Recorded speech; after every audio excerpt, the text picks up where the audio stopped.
Hi, this is Brigitte Balai, and you are watching Greenway Startups, the place to be to learn how to create a business and life you love. My today's guest, for the second time, is a talented businesswoman.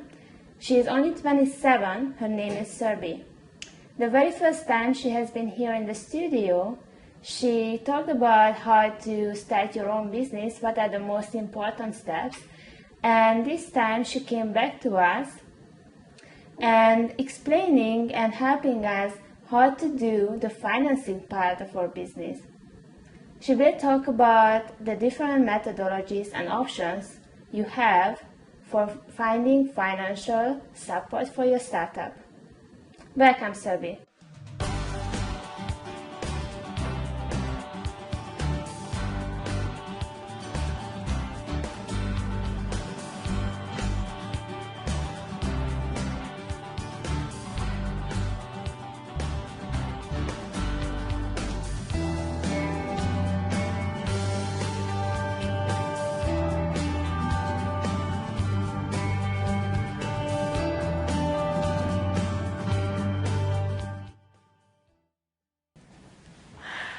Surbhi, I'm glad to have you back. Thank you again for having me.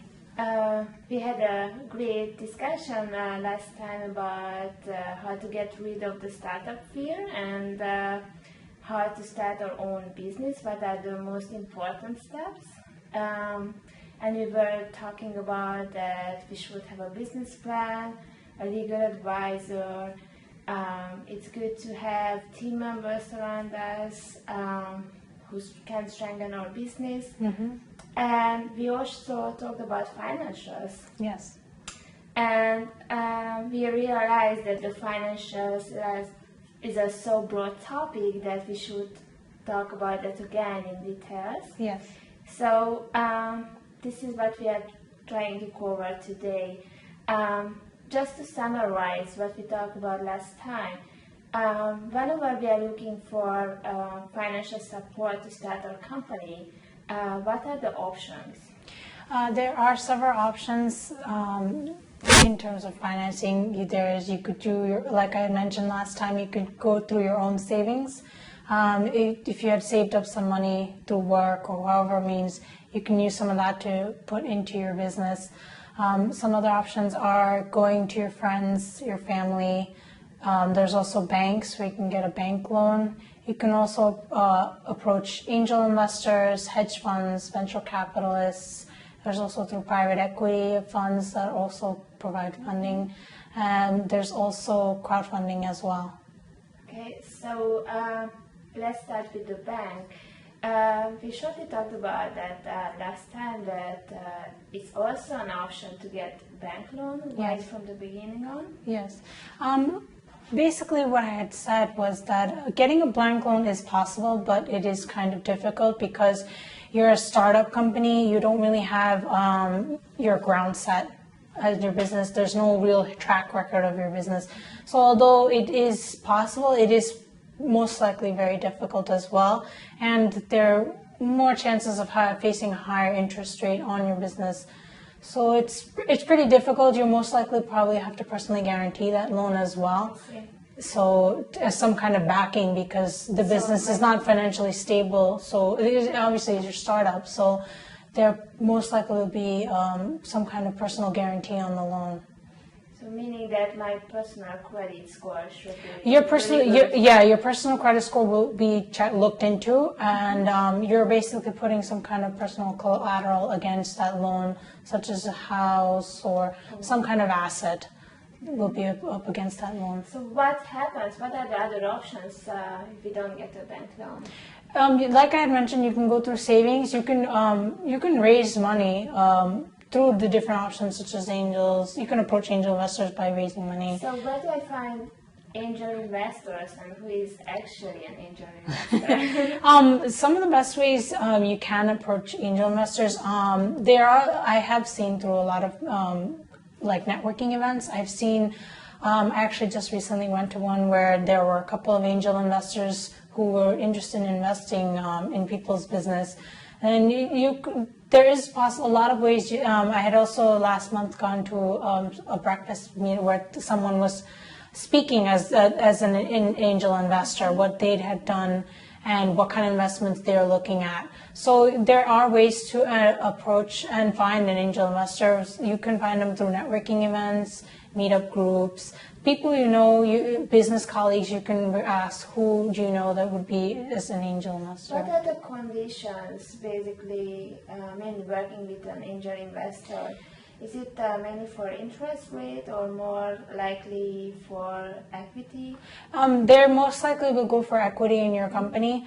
You have to be aware of that when you're approaching an angel investor, because what happens, your business is new. You have to understand that your business is risky, so they'll want a really good business plan and set in place, and they'll evaluate your risks and what the possibility of failure is. And this is why they'll most likely ask you for a bigger chunk of your equity, or even if it's basically a risk for them, because if your business doesn't turn, let's say, fails, they lose their investment. Even if they have the ownership equity, so they'll angel investing is a great way to approach, but your business needs to be really something that will catch their interest for them to invest with you.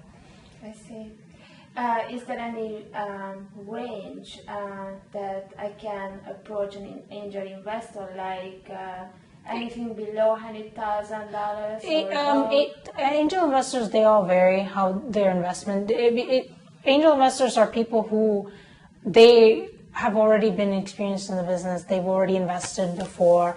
So people who are angel investors, they're typically accredited investors who, like I mentioned last time, they have that certain net worth of $1 million or more, right. So those are the people that are considered angel investors, and what their investment is depends on themselves. Maybe they like tech companies, so they'll only invest in tech companies. So it really depends on the type of investor they are personally themselves. And what is the return angel investors in general looking for?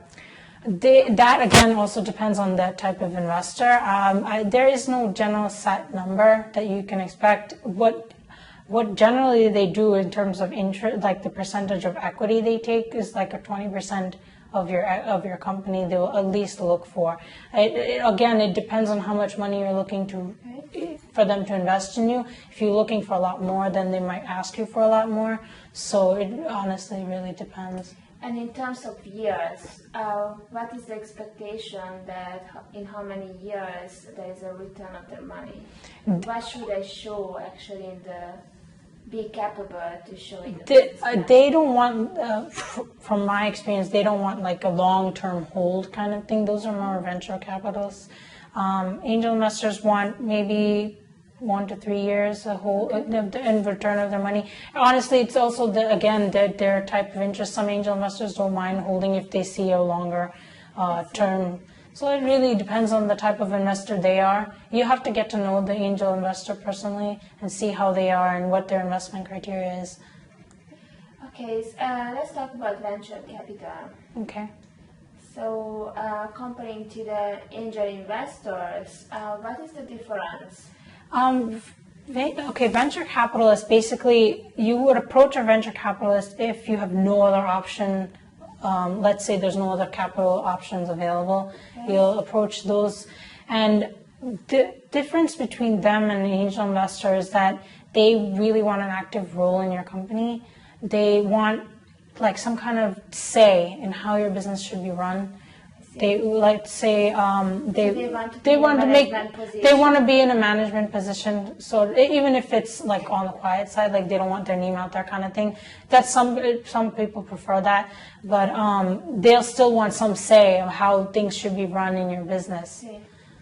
So they want voting rights. And, voting rights, yes, precisely. In order to see whether I would like to rather go with an angel investor or a venture capitalist, it's my own decision whether I'm ready to give up. How much? It's how much you want to give up in your company. This all comes into what you want to accomplish. If you don't mind giving up percentages of your company, if in the long run it'll bring you better money or whatever your goals are, then yeah, then okay, go for it. But honestly, you have to evaluate, can I give up this percentage and still be okay with that? Am I okay with somebody else owning this percentage of my company and for that amount of money? Or you have to evaluate all these things. Some of the best ways, one of the best things I would recommend is to have a financial advisor to guide you through this, so that way you're not blindsided, but you just say, oh yeah, this will help me, but you might not really consider other options. So okay, as a new business owner, where do I find a financial advisor? I would definitely go with word of mouth or recommendation from someone else. I would not go just blindly look up like on Google and financial advisor. Never do that, because you don't really know their capabilities. Talk to someone, your business colleagues, your friends, who they use and how are their services, and see if that can help you. It's always best to go through word of mouth for those kind of things. Someone they could recommend to you. So with other words, networking is very important. Yes. In this business. Yes. So should I expect that a financial advisor will follow me along the road for many years, or is it for like a short period of time? And that's your personal preference. Some people keep a financial advisor for years. It depends how you work, how you coincide with them, how they are able to help you in your investment goals and your whatever you're trying to do. If they've been helpful for you, then yeah, keep them on. But if they're not working out with you, then look for someone else who can work. You want someone who will be able to help you achieve your goals, not someone who's going to just waste your time. Okay, so to conclude, the difference between angel investor and financial capitalist, that a venture capitalist, that in a case of venture capital, we basically get somebody else on the management board, and they also expect to have some voting rights. Mm-hmm. And so this is the disadvantage. What is the advantage having a venture capitalist on board? I guess the advantage would be that. That's a good point. Is that the venture capitalist who has like a business background? Yes, I mean that also applies to an angel investor, because your angel investors who are familiar with your business would want them to invest in your business with that expertise. But yeah, venture capitalists, those people who are familiar with your background, your business background, whatever business you're trying to achieve, if they have that expertise in that area, then that would be helpful, because if they're in your management board, they can provide you the advice and will guide you through what you need to do to bring your business to the right point. I see. What other option is there? For financing? For financing. Crowdfunding has been one of the upcoming options available. People have been using crowdfunding as more than the traditional method, which is going to a bank and getting a loan. In terms of in the traditional way, what people were doing is that they put their money in the bank, and banks would use that money to invest into different projects, whatever they invest in. But now with crowdfunding, it's basically the investor is directly investing into a project. So it's basically, you know where your money is going. So if, let's say I wanted to invest into a project and I used the crowdfunding method, I would know that, oh, my money is going towards this project for this cost. In a bank, you're putting it in a loan, and and they give you a percentage of interest, for keeping the money in the bank. But you don't know where that money is being invested. Banks are up to choosing. So that's what crowdfunding is. It's that direct connection with the investor and the project is more of that options people have been going towards lately. And on the other side, where people who are who are using crowdfunding method, they're approaching investors directly. You know what I'm saying? So they're looking at a group of people and saying, "Hey, can you invest money in my project? This is what we're doing. This is how much I need." You're directly approaching these people. Okay, so to translate what you are just saying, so if I would like to go for crowdfunding, what is the first step to do? Besides putting together your business plan and stuff, first of all, you want your business plan. Before you even go out for raising money, you want a business plan, you want a private placement memorandum in place, which is basically a private placement memorandum, or PPM. That basically outlines what your business is and how much you're looking to raise and what any regulations, risks that are associated with doing that. And once you have all that set, then you can use the crowdfunding method. And there are 4 different types of methods. Okay. One is a donation-based, which mostly social causes or charities tend to use.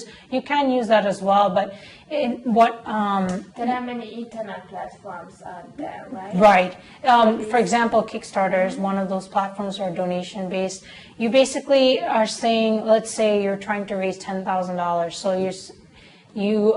people would donate money, but investors are not receiving anything in return. It's a donation based, hence the word donation. Yeah. So you're just donating money towards the cause. So usually causes would tend to use that. So I don't have to give up equity. No, ownership. You don't give up anything in your company. You're basically getting money for. People are just donating money towards your business or your cause. The first side, it seems it's the best option so far we talked about. It's a good option, but there are limitations to it. You can only raise a certain amount in donation-based platforms. I believe the amount is about 10,000 or 20,000. I have to double check my numbers, but there is a limit, and donation-based 100,000. Probably 100. I have to definitely double check that. But donation-based, while good, you cannot. There's certain guidelines you can't. Some businesses prefer not to use donation-based. And another type is a reward-based platform you can follow. Basically, let's say you donate. Let's say they set up, like as the person who's setting up the funding, you set up levels of how much money people want. So let's say an investor invests 5,000, they get some kind of little reward out of it. Like whether it be, let's say you're doing a product launch. So let's say if you invest 5,000, you receive this particular product plus a little something, and if you invest more, you get this in the product. So that's the reward based. You get something out of investing. If there is a product I would like to launch, then if somebody is donating me or giving me $100, then I can ensure that they will be the first ones getting that product. Once it's ready to go. Right. Even if you can do a pre-launch of sending them the product before the product's actually officially released. So it's an initiative, right? Yeah. So they would get that product before everyone else for contributing to the initial part of the company. It's also probably a great idea for a tech product. Yes. I have seen one, one particular one stands out is this company is making these small pens. They're so lightweight, thin pens, but and the ink that they use is very fine print. So for a certain amount of money, they would send you 1 or 2 pens and pre-launch before they sold their product. So you would have that first before everyone else. So that's the idea behind the reward-based. And another type is the debt-based, which basically means you're taking money from people and you give. It's like they're loaning you money. You have to pay an interest back for that money that you loaned out. Oh, once again, what is the debt? Debt. Debt. Debt. D-E-B-T. Debt. Debt. Okay. Yeah. So basically, it's like a loan. You're loaning out money with the expectation of getting it back plus interest. Where do you find this kind of crowdfunding platform? There are plenty of crowdfunding websites out there that can list the different types of list the different type of platforms that are available for each type. So obviously research needs to be done into which method you want to use, and then you can go out and find which platform that would suit to your needs, because each platform is different. They offer the pros and cons of each platform, so you need to do your research on that. Okay. Is there any other kind of crowdfunding? Yeah, there is one more there. There's the equity. Basically, when you're giving up ownership share of your company.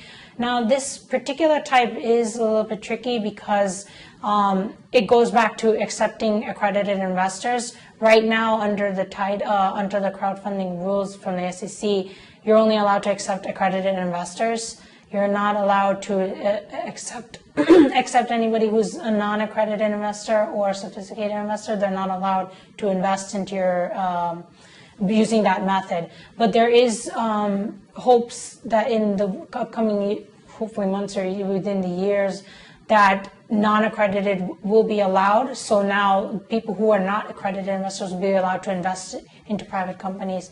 So that's under the works right now. It hasn't been passed. But so it's in the works right now for that with the non-accredited investors. So if I would like to read after this topic, what should I look for on the internet? You can look on the SEC, which is www.sec.gov. They have a lot of information on on crowdfunding, and Title III is what you want to look under. Right now, like I said, everything is pending. It hasn't set any, yes, a non-accredited is allowed. But if they allow that, that'll allow a huge population. It's going to be about 234 million, I think, people who are non-accredited investors allowed to invest into private companies. I see. So to conclude the crowdfunding part, we have 4 options in crowdfunding, and one is the donation-based. The second one is the initiative. Reward-based, yes. Reward-based, and the third one is the debt-based, and the equity-based is the last one we were talking about. Yes. And Surbhi, this was a really good topic to talk about, and just to summarize in a couple of minutes. If our audience would like to get more advice or they have any questions, can they reach out to you? Yes, I do have a crowd consulting company, which basically it helps you. Let's say I don't know which kind of funding I need. What do I do? So we take a look at your company, we evaluate your company and see, this would be my method would work for your company. So that I can give you that website. If anybody is interested to reach out to Surbhi, then they can write an email to the studio and to the show, and then we will give out the contact. Yes. And thank you very much for your time. Thank you for having me again. Bye.